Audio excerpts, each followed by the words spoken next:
just a perfect situation. Hello, this is Liz. Welcome to my little urban homestead. I've been tagged again. Kim from Hancock's Homestead and Garden. She tagged me for the Frugal Tag, I think it's called. So I'll jump straight in. I've got my notepad with my notes on. 1. What do you do daily to save money? For me, that's not smoking. I have smoked for over 30 years. For the past 5 odd years, I've been off and on using a electronic cigarette, and since last September I started using one permanently all the time, and that's what this is, and it saves me a lot a lot of money. And basically I worked it out, the amount... Mason just won't leave me alone in here. Go. Sit. Yep. So that's what I do daily. I try not to smoke. And so far I stopped in September last year, so that's September 2016, went on to these electronic fags full time. Here I have all the juices and everything necessary to make my own fluid, because I buy them, make my own fluid up in the flavours that I want, and it is cheaper than buying the ready-made flavours. So basically, what I would spend on cigarettes when I was smoking for a month, I can buy all the ingredients for the e-liquid and even atomizers for this as well for about 4 months. So yes, it's a hell of a lot cheaper, because I have tried and tried and tried and just not succeeded in giving up smoking until I was, well, not forced into it, until I made the full decision is, right, I'm going on this. I had 2 cigarettes Christmas Eve, and that's it, in nearly a year now. So that's what I do daily to save money. I don't smoke. Question 2. How do you save money on utilities? Well, I think everyone knows it, and most people do it, or try to do it, is turn things off. It's only when you need them that they're actually turned on. So I don't watch much television at all, so the television doesn't go on. The only television I watch is some programmes, and I'll do similar to what I do with the YouTube channels. I will binge watch. I will spend one night and watch several episodes of a series that I'm watching, and that sort of gets me out of the feeling of sitting there watching television. So turn it off unless you are specifically using it. If you walk out of a room, turn the light off, unless of course you're going straight back in again.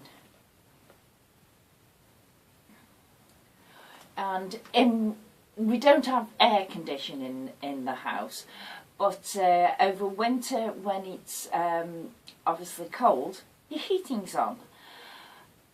I have the temperature of the heating on the lower side.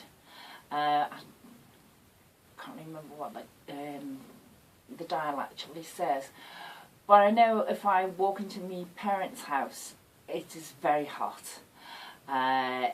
It's just at a nice temperature in here for me.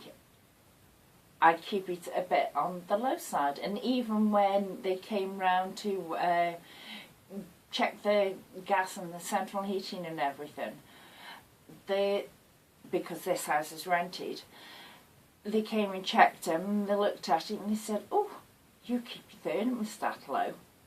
Yeah, and if I get cold, t-shirt is too cold for me, then I'll put a cardigan on. I won't turn the heating up at all. Lurch doesn't mind it. In fact, I have it a lower temperature, but he'd prefer it even more lower. He wears t-shirts outside in winter. Yeah, I can't do that. But that's another way of, it doesn't save much, but every little does add up. So knock your temperature down just a touch in winter. Number 3, what are your tips to save money on food and household supplies? 1, make all the food yourself from scratch. Don't buy these packet mixes, the processed stuff, the ready-made meals and that. They cost a hell of a lot more than you doing it from scratch, and there's never enough of it. And to go along with that, grow as much as you can. As you know, this is only a little homestead. I haven't got the room to grow much. I've grown even less this year, and I will do more again next year. But it amazed me, because it's actually shown me how much I have saved by growing a lot more in the past. So I will be kicking back in on that next year and growing more, because it is amazing how much you save. On your household supplies, make what you can. Make your own products. I've been making my own laundry powder now for about a year, something like that. So I'm saying, make your own products, and that. It works out a hell of a lot less, and they're good. If you can, if the store that you regularly shop at does the buy one get one free offers, use them. Especially if it's something that you would normally buy several. Say you buy 3 of them instead of just the one. You buy 3, you get 3 free. Store them somewhere, back of your sofa, on the shelves, behind your books, wherever. Store them, and then it's free, basically, because you've already bought and used up one. Now you're going on to the free one. So the buy one get one free offers, the bog off, they are very good for stocking up. So if you are starting to do like an extended pantry, a very good way of starting it off is buy one get one free. Buy one, use it, the free one goes on your shelf.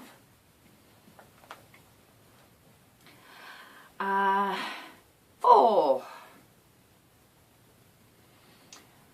how do you save money on clothes? Well, with me, as you can see, it's sewing. I make my own clothes. I'm in the middle of making a dress at the moment.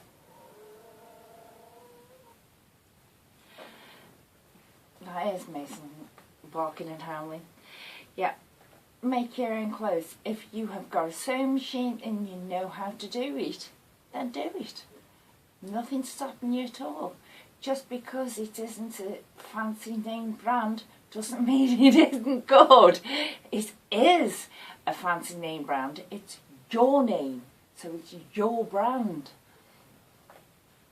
So do it.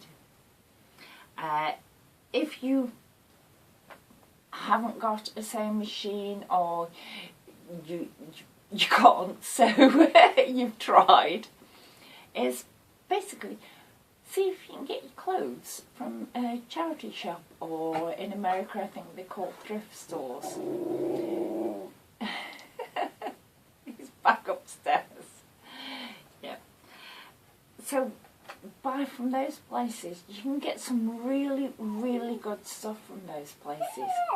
So check them out.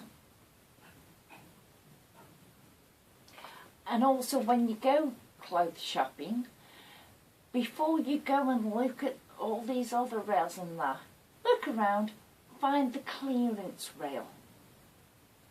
Head straight for that. They only have 1 to 2 items of different things. Normally, 1 or 2 items of different things and only specific sizes. But there could be something there that's just your size and just what you're looking for at a fraction of the price if you went further into the store and had a delve around the other rails.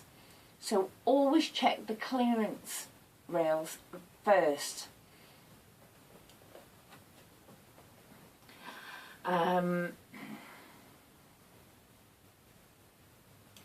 Best ways to, this is number 5, best ways to get out of debt and stay out. Now, most people have got into debt to some extent in their lives. I'm one of those, and we eventually have clawed our way out of it. It took some doing over some years. But one of the things that we actually did is we'd got a couple of credit cards which had got an amount on them as well that we couldn't pay off in one go, and we were paying interest and chipping away a bit at the capital. So we actually applied for another credit card, and that one we transferred the balance of one credit card to this one, and we just kept paying the same amount that we were doing before, where it was mainly all interest and not much of the capital. Because to be put on a balance transfer, there was no interest to pay for about 12-18 months. So all the money we were paying each month was going off the capital and not off interest, because there was no interest on it. So that helped us a lot doing a balance transfer. Doesn't work for everyone. What we had to do is take the balance on this credit card, transfer it over to that one where we weren't charged interest for 12 to 18 months, knock that one down and cut this card up, and don't use it because it's cut up. That's the only way we could get out of the credit card debt. We have no credit card debts now, but we do have credit cards, but we do really limit ourselves on the use of it. In fact, I can't remember the last time that I did use it.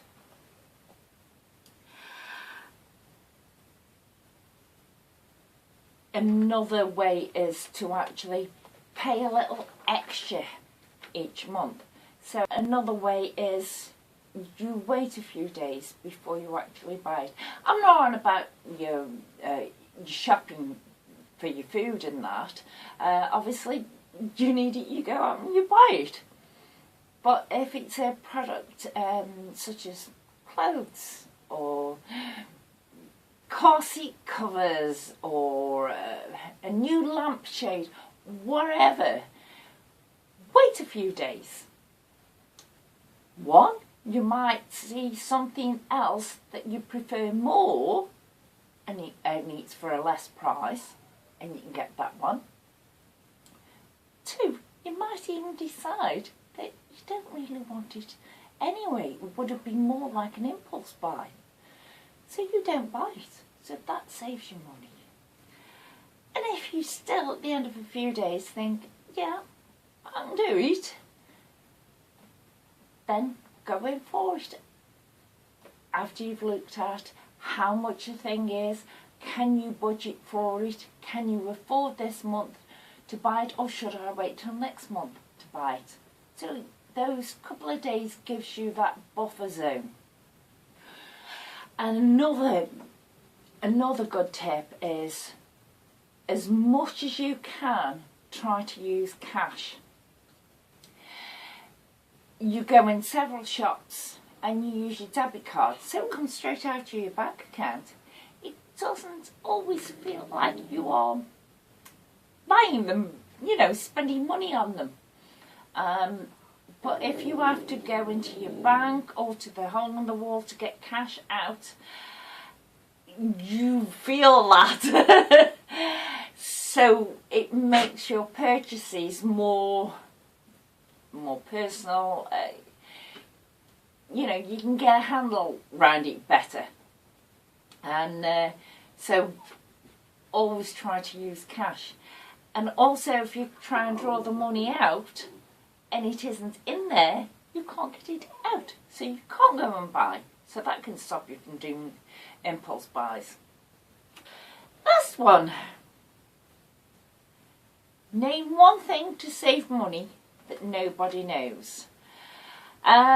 One thing that I have done in the past, I think I started in the year 2000.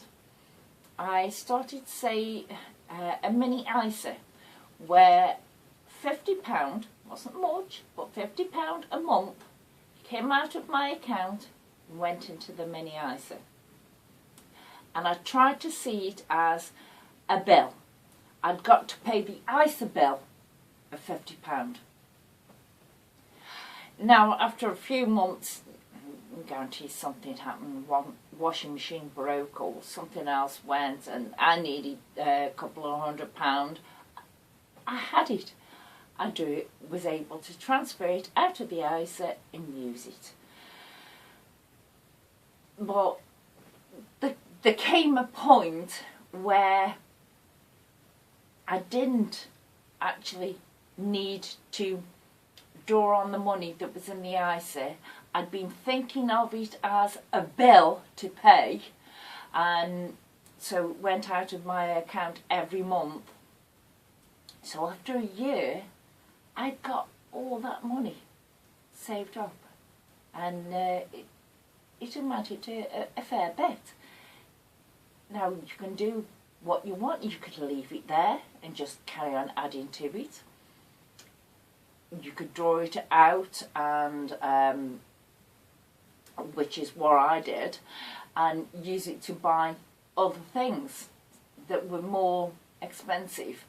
It went towards buying a car once, you know, different things. But it's there. You've used that savings to buy something that you would normally get a loan for the full price of it, and therefore be paying interest on all of it. So that's what I did. I put money each month into a mini ISA and tried to look at it as a bill that needs paying, or bailiffs come round. It took me quite a while to do that, a good year or so. But when I actually did get it in my head, and it came natural that it was a bill to be paid. And then it's a nice thing at the end of a year, seeing how much that has saved for you. I've got to the end, and I'm going to find him. Mason, he's gone off again, but he's barking. Well, no, barking, howling. There's a female dog that keeps coming around to the gate near him, and I think she's in heat, and it's driving him doolally. He's barking his head off now. So, oh, I'm supposed to name someone. Ooh.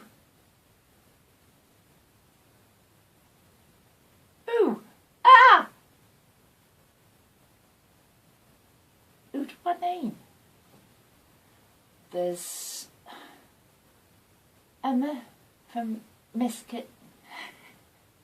Emma from Misfit Gardening. Thank you. Bye.